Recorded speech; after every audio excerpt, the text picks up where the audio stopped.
2장 4절부터 17절입니다.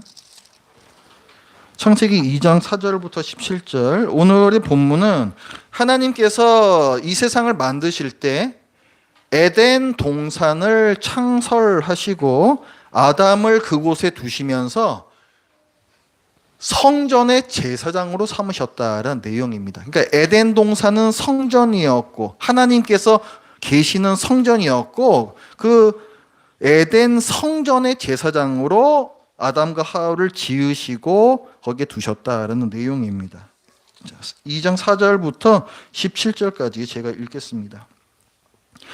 이것이 천지가 창조될 때에 하늘과 땅의 내력이니 여호와 하나님이 땅과 하늘을 만드시던 날에 여호와 하나님이 땅에 비를 내리지 아니하셨고 땅을 갈 사람도 없었으므로 들에는 초목이 아직 없었고 밭에는 채소가 나지 아니하였으며 안개만 땅에서 올라와 온 지면을 적셨더라. 여호와 하나님이 땅의 흙으로 사람을 지으시고 생기를 그 코에 불어 넣으시니 사람이 생명이 되니라. 여호와 하나님이 동방의 에덴에 동산을 창설하시고 그 지으신 사람을 거기 두시니라. 여호와 하나님이 그 땅에서 보기에 아름답고 먹기에 좋은 나무가 나게 하시니 동산 가운데에는 생명나무와 선악을 알게 하는 나무도 있더라. 강이 에덴에서 흘러나와 동산을 적시고 거기서부터 갈라져 네 근원이 되었으니 첫째의 이름은 비손이라. 금이 있는 하윌라 온 땅을 둘렀으며 그 땅의 금은 순금이요 그곳에는 베델리엄과 호마노도 있으며 둘째 강의 이름은 기혼이라. 구스 온 땅을 둘렀고 셋째 강의 이름은 히데겔이라. 아수르 동쪽으로 흘렀으며 넷째 강은 유브라데더라.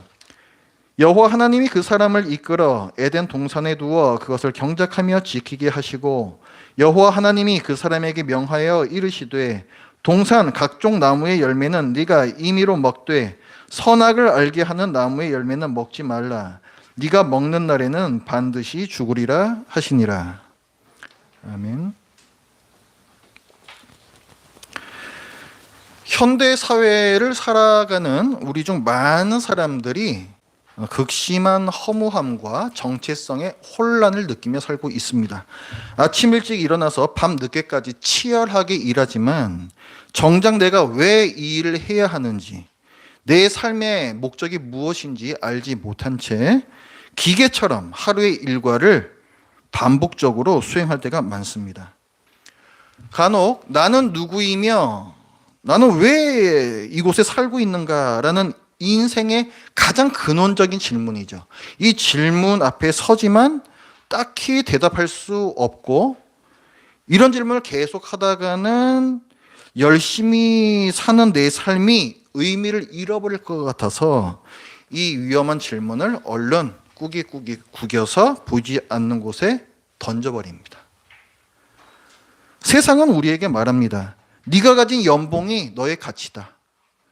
네가 사는 아파트의 평수가 너의 정체성이다. 그러나 이런 물질적인 가치들은 우리 영혼의 심하고 깊은 갈증을 결코 채워주지 못합니다. 우리는 영적인 고아처럼 표류하고 있습니다. 우리가 무엇인지, 우리가 누구인지, 어디서 왔는지, 그리고 무엇을 위해서 살고 있는지를 잊어버렸기 때문에 그렇습니다.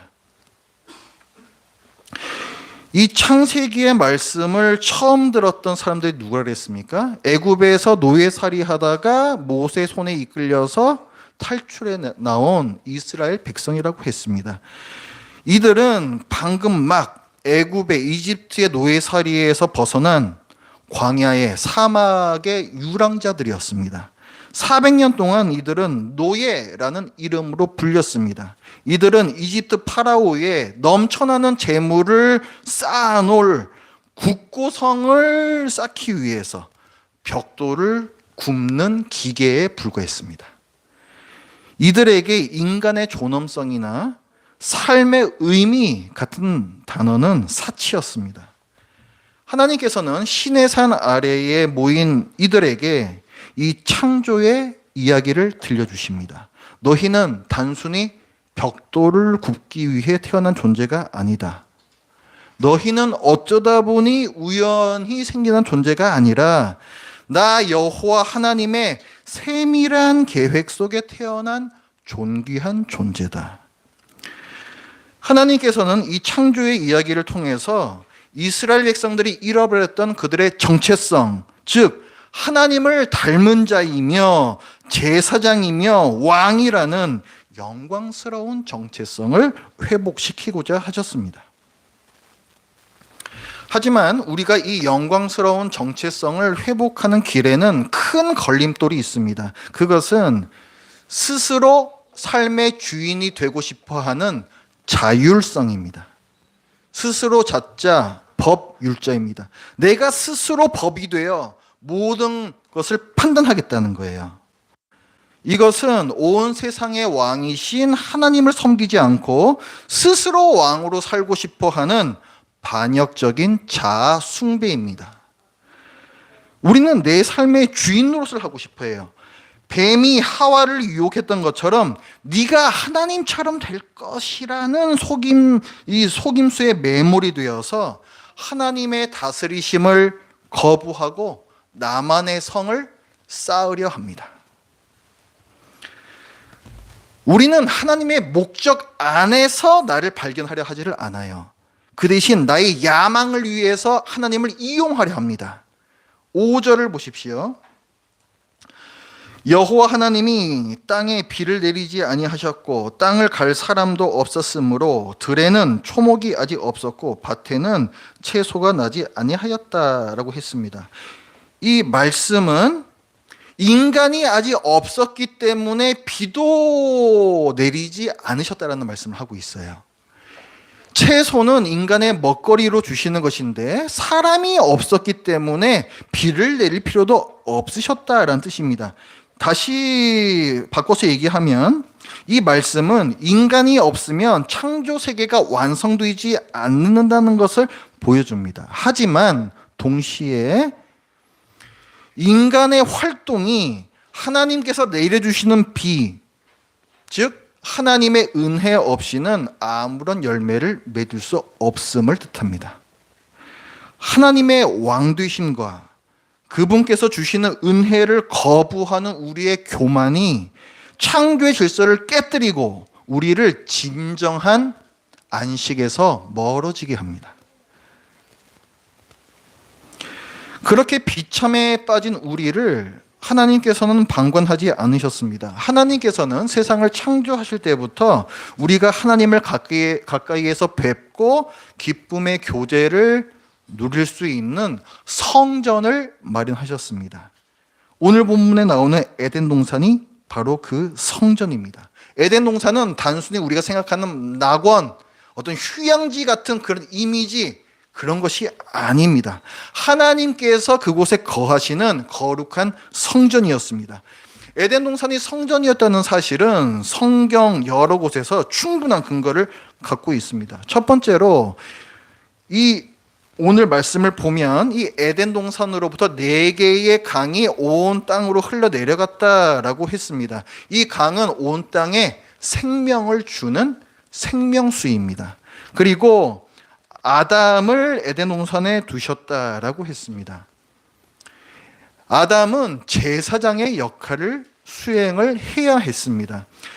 먼저 오늘 10절부터 14절에 나오는 이 4개의 강, 온 땅에 생명력을 공급하는 강, 이 강은 나중에 이 뒤로 가서 에스겔서로 가면 성전 문지방에서 흘러나오는 큰 물줄기의 환상으로 다시금 반복이 됩니다.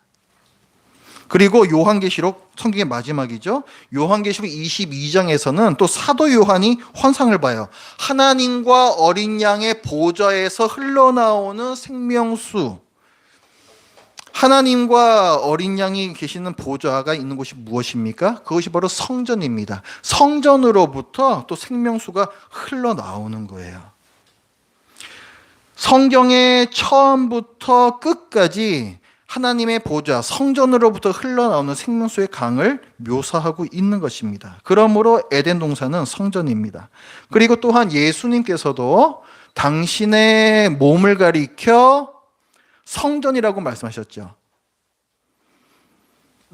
당신께서 십자가 달려 죽으실 것을 성전이 무너지는 것이다 라고 말씀을 하시면서 그러나 사흘 만에 내가 다시 일으켜 세우리라 부활의 약속하십니다. 예수님께서는 당신의 몸을 가리켜 성전이라고 말씀하시면서 또 요한복음 7장 37절에서는 이렇게 말씀합니다. 누구든지 목마르거든 내게로 와서 마시라. 나를 믿는 자는 성경의 이름과 같이 그 배에서 생수의 강이 흘러나오리라.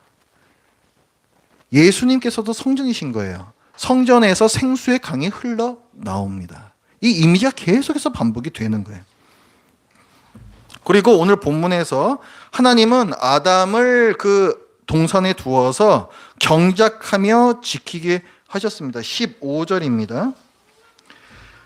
여호와 하나님이 그 사람을 이끌어 에덴 동산에 두어 그것을 경작하며 지키게 하시고, 이 2장 15절 말씀은 별 5개입니다. 사람을 지으신 목적, 우리의 사명을 말씀하는 말씀이에요. 여기서 경작하다라고 했는데 우리가 바꾸는 게 경작하는 거죠. 근데 이 경작하다라는 이 단어의 원어는 아바드라고 하는 히브리어입니다. 아바드. 그리고 지킨다라는 것은 샤마르라고 하는 히브리어입니다. 근데 이 단어가 2개가요.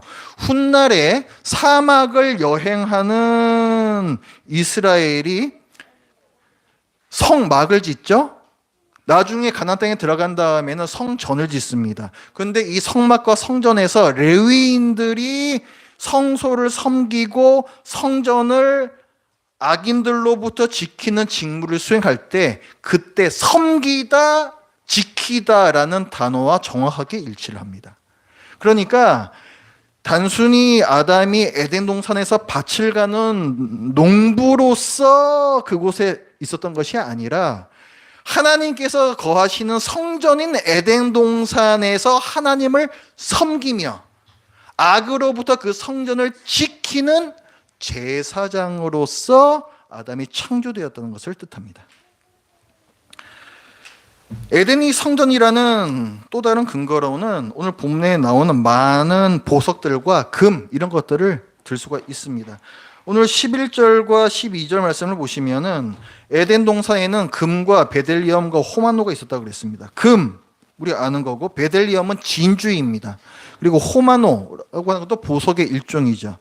그런데 흥미롭게도 이 보석들은 나중에 시내산 자락에서 하나님께서 많은 율법을 주시면서 대제사장의 옷이 이러해야 한다라는 것까지도 말씀해 주십니다. 근데 이 대제사장의 가슴에 이게 다는 흉패라는 게 있어요. 이 흉패에 들어가는 보석들과 일치합니다. 그리고 성막의 기구들이 금으로 만들어지고, 또 솔로몬 성전이 금으로 다 도금이 되고, 이런 모든 것들이, 이런 성막이나 성전이 다 잃어버린 에덴 동산의 재현이라는 사실을 의미하고 있습니다. 그러니까 에덴 동산은 하나님과 인간이 아무런 거침이 없이 교제하던 성전이었다는 거예요. 하나님께서는 이 성전의 중심에 사람을 두셨습니다. 5절에서 보는 것처럼 아까 우리가 봤죠. 사람을 창조하시기까지는 비를 내리지 않으셨다는 그 말씀. 그 말씀에서 보는 것처럼 하나님께서는 사람이 나타나기까지, 즉 사람을 지으시기까지는 창조의 완성을 유보하셨습니다. 사람은 창조된 세계의 정점이며 하나님과 이 세상을 연결하는 중심적 역할을 부여받았습니다. 창세기 1장 오늘 본문에서 하나님께서 사람을 창조하실 때 이렇게 말씀합니다. 우리가 사람을 만들어 세상을 다스리게 하자. 왕입니다. 세상을 다스리게 하자. 왕으로서 사람을 지으신 것이고, 오늘 보면 2장에서는 성전을 섬기며 지키는 제사장으로 또 지으셨다는 거예요. 그러니까 사람은 하나님 앞에서 왕과 제사장입니다. 아담에게는 온 땅을 다스리는 왕의 권세와 하나님을 예배하는 제사장의 직분이 동시에 주어졌습니다. 그러나 우리 시조인 아담과 하와는 하나님께서 금하신 명령을 어깁니다. 이것만은 따먹지 말아라 했던 선과 악을 알게 하는 나무의 열매, 줄여서 우리가 흔히 선악과라고 부르는 그 열매를 따먹어요. 아담과 하와는 하나님의 명령, 그것을 먹는 날엔 네가 정령이 죽으리라 하신 엄중한 경고보다 네가 그것을 먹으면 하나님과 같이 되리라 라는 뱀의 유혹을 선택한 것입니다. 온 세상을 창조하시는 왕에게, 참 왕에게 순종해야 할 대리왕이 반역한 사건입니다. 그리고 하나님을 섬기며 성전을 악한 것으로부터 지켜야 할 제사장이 악한 뱀을 성전으로 들여오고 뱀의 말에 따르는 것은 반역의 사건이라고 할 수가 있죠. 그러니까 이 뱀의 배후에서 하나님을 거역하게 한 마귀의 아래로 사람이 들어가 버린 사건입니다. 이로써 아담과 하와는 왕과 제사장의 지위를 박탈당했고 참 왕이신 하나님에게 쿠데타를 일으킨, 반역을 일으킨 죄의 당연한 형벌인 사형을 선고받게 됩니다. 이로써 아담과 하와는 하나님께서 계시는 성전 에덴 동산에서 쫓겨나 메마르고 위험한 광야를 떠도는 영적 미아가 되었습니다. 이것이 오늘날 우리가 겪는 모든 갈증과 허무함의 실체입니다. 왜 우리 인생에 목적이 없는가? 왜 나의 정체성이 무엇인지 알 수가 없는가? 하나님께서 창조하셨던 사람의 역할과 사명, 그 의미를 잃어버렸기 때문에 그렇습니다. 우리는 성전, 즉 집을 잃어버리고 왕의 권세와 제사장의 영광을 박탈당한 채 죽음을 향해서 걸어가는 존재가 되었습니다. 왜? 하나님께 거역했기 때문에.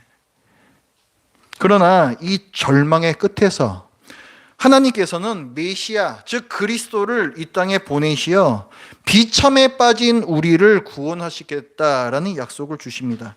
오늘 본문의 뒤쪽에서 아담과 하와가 선악과를 따먹는 죄를 짓고 저주를 선고받습니다. 그리고 그 마지막 부분에 3장 15절에서 하나님께서는 뱀을 저주하시면서 이렇게 말씀하십니다. 내가 너로 여자와 원수가 되게 하고 네 후손도 여자의 후손과 원수가 되게 하리니 여자의 후손은 네 머리를 상하게 할 것이요 너는 그의 발꿈치를 상하게 할 것이니라. 여자의 후손이란 앞으로 오랜 세월 후에 오시게 될 예수 그리스도를 뜻하는 것입니다. 예수 그리스도가 너 뱀의 배후에 있는 사탄의 머리를 깨버릴 것이라는 약속을 주셨습니다. 이 약속은 지금부터 약 2000년 전에 이 땅에 오신 예수 그리스도로 성취가 되었습니다.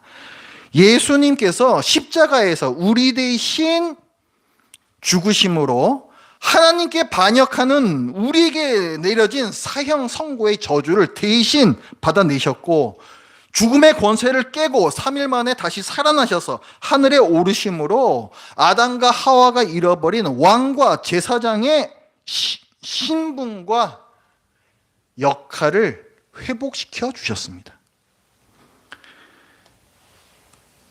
그럼 왕으로 제사장으로 회복된 우리는 이제 어떻게 살아야 할까요? 베드로 사도는 그리스도인들에게 이렇게 말합니다. 베드로전서 2장 9절입니다. 너희는 택하신 족속이요 왕 같은 제사장들이요 거룩한 나라요 그의 소유가 된 백성이니 뭘 말하고 있습니까? 우리의 회복된 신분을 얘기하고 있어요. 너희는 이제 왕 같은 제사장들이다. 너희는 이제 다시 뱀의 사탄의 소유가 아니라 하나님의 소유가 되었다 라고 우리의 회복된 신분을 얘기해 주는 것입니다. 그리고 즉시 하나님께서 우리를 구원하신 목적을 이어서 말합니다. 이는 너희를 어두운 데서 불러내어 그의 귀한 빛에 들어가게 하시니 하나님의 아름다운 덕을 선포하게 하려 하심이라. 우리를 구원하신 목적은 여기 있다는 거예요. 우리를 구원하신 분의 아름다운 성품을 드러내며 살라는 것입니다.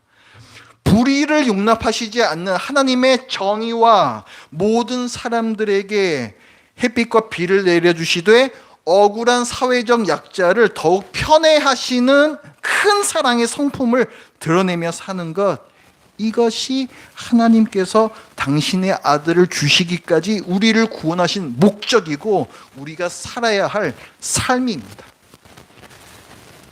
이것은 구체적으로 첫 번째, 선악과와 생명나무의 질서를 인정하는 삶입니다. 9절 말씀 보십시오. 여호와 하나님이 그 땅에서 보기에 아름답고 먹기에 좋은 나무가 나게 하시니 동산 가운데에는 생명나무와 선악을 알게 하는 나무도 있더라. 동산 중앙에 두 그루의 나무가 있었습니다. 하나는 생명나무라 불렸고 하나는 선과 악을 알게 하는 나무라고 불렸습니다. 하나님께서는 모든 나무의 열매는 먹되 선악과 많은 먹지 말라고 명령을 하셨습니다. 17절의 말씀이에요. 선악을 알게 하는 나무의 열매는 먹지 말라. 네가 먹는 날에는 반드시 죽으리라 하시니라. 이것은 무슨 뜻입니까? 왜 하필이면 그 나무에는 선과 악을 알게 하는 나무라는 이름이 붙었을까요? 이것은 사람이 선악, 좋고 나쁨이란 뜻이에요. 옳고 그름을 사람이 스스로 결정할 수 없다는, 하나님의 왕되심을 인정하라는 엄중한 경계선인 것입니다. 아담이 이것을 따먹었다는 것은 선악, 옳고 그름, 좋고 나쁨을 내 스스로 결정하겠다라는 의지의 표현이에요. 그래서 이것은 단순히 과일 하나 따먹었다고 해서 그렇게 난리를 치느냐 이런 것이 아니라 왕이신 하나님에 대한 반역의 사건입니다. 우리가 사극에서 보죠. 왕에게 반역하면 삼족을 멸하는 것이 당연한 것입니다. 아담과 하와는 그런 큰 죄를 저지른 거예요. 하나님께서는 이 선악과 선과 악을 알게 하는 나무 옆에 생명나무 주셨습니다. 네가 이 경계선을 넘지 않을 때에 너에게 생명이 있다는 거예요. 너는 왕으로서 세상을 다스리되 동시에 참 왕이신 하나님의 통치 아래에 있는 신하임을 잊지 말라는 것입니다. 하나님께서 회복시키신 제사장의 신분도 마찬가지입니다. 레위기 10장 10절부터의 말씀을 보면 제사장의 직무가 나옵니다. 제사장은 단순히 짐승을 죽여서 제사 드리는 그 일만을 하는 것이 아닙니다. 제사장은 성속, 즉 거룩함과 속된 것, 그 다음에 정부정, 정결한 것과 더러운 것, 하나님께서 보시기에 무엇이 거룩하고 무엇이 속되고 무엇이 깨끗하고 무엇이 더러운지를 하나님의 말씀을 기반으로 판단을 해야 되고, 그것을 백성에게 가르치는 또 다른 중요한 직무가 있었습니다. 제사장의 신분을 회복한 우리는 하나님의 말씀인 성경을 숙지하고 무엇이 하나님께서 보시기에 거룩하고 속되고 깨끗하고 더러운 것인지 판단하고 그에 따라 살아야 합니다. 내 마음대로 선악을 판단하면 안 된다는 거예요. 제사장은 결코 그럴 수 없다는 것입니다. 자기 보기에 옳은 대로 살면 안 된다는 거예요. 우리는 매일 매순간 판단하면서 산다. 내 생각엔 이게 옳아, 저건 틀렸어. 난 이렇게 사는 게 좋아, 난 저렇게 살긴 싫어. 그러나 옳고 그름, 좋고 나쁨을 결정할 수 있는 권한은 우리에게 있지 않습니다. 그 권한은 이 세상을 창조하신 선하신 하나님께 있어요. 하나님께서 보시기에 선한 것이 선한 것이고 나쁜 것은 악한 것입니다. 따라서 우리는 매일 매순간의 판단에서 질문을 바꿔야 합니다. 하나님께서 보시기에 이것이 옳은가? 이렇게 사는 것이 하나님께서 보시기에 좋은 것인가? 좋고 나쁨의 기준을 내가 정하려는 교만을 내려놓고 하나님의 말씀에 순종하는 왕과 하나님의 말씀에 따라 분별하는 제사장의 삶을 사시기 바랍니다. 그리고 일상의 자리를 성전으로 일구어야 합니다. 아담이 에덴을 경작하고 지켰던 것처럼 우리의 가정, 직장, 학교는 우리가 섬겨야 할 성전입니다. 하나님께서 계시지 않는 곳은 단 1cm도 없다라는 유명한 말이 있습니다. 하나님께서는 이런 예배당 안에만 갇혀 계시는 분이 아닙니다. 온 세상을 창조하신 하나님께서는 온 세상에 우리가 알지 못하는 바다 깊은 곳까지도, 저 하늘 끝까지도 계시지 않은 곳이 없습니다. 모든 곳이 하나님께서 계시는 성전입니다. 우리는 우리가 있는 곳에서 그것을 성전으로 알고 하나님의 뜻대로 섬겨야 한다는 거예요. 여러분이 서 있는 그곳에서 하나님의 정의를 실천하는 것이 바로 성전을 섬기는 것입니다. 여러분이 있는 직장, 학교, 가정에서 사람들을 사랑으로 섬기는 것이, 그것이 제사장으로 섬기는 것입니다. 이웃, 특히 권리를 강도맞은 억울한 사회적 약자의 짐을 함께 지는 것, 그건 역시 제사장의 직무입니다. 왕의 정의를 시행하고 제사장의 사랑을 행하는 것, 이것이 하나님의 백성 그리스도인에게 맡겨진 사명입니다. 이것을 위해서 우리를 구원하셨다라고 베드로 사도는 말한 것입니다. 우리는 생명의 강물을 흘려보내는 통로가 되어야 합니다. 에덴 동산에서 흐른 물이 온 땅을 적셨던 것처럼 우리 안에 거하고 계시는 성령의 생명의 강물이 우리 주변의 메마른 영혼들에게 흘러가게 해야 합니다. 우리의 말 한마디, 손길 하나가 에스겔의 환상처럼 죽어가는 것을 살리는 생명력이 되어야 합니다. 여러분은 우연히 이 세상에 던져진 것이 아닙니다.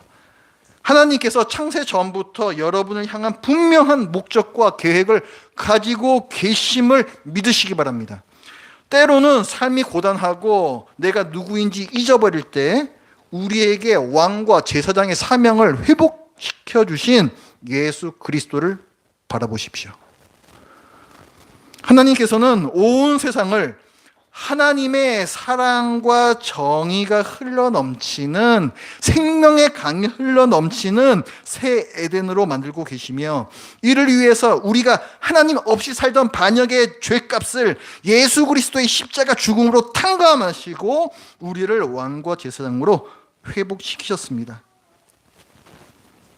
편협한 복음에서 벗어나시기 바랍니다. 그저 예수 그리스도를 믿고 내가 천국 가게 되었다라는 이 편협한 복음에서 벗어나시기 바랍니다. 그리고 하나님께서 지금 창세 때부터 지금까지 또 완성될 그날까지 하고 계시는 거대한 일 중에 나의 구원이라는 온전한 복음을 믿으십시오.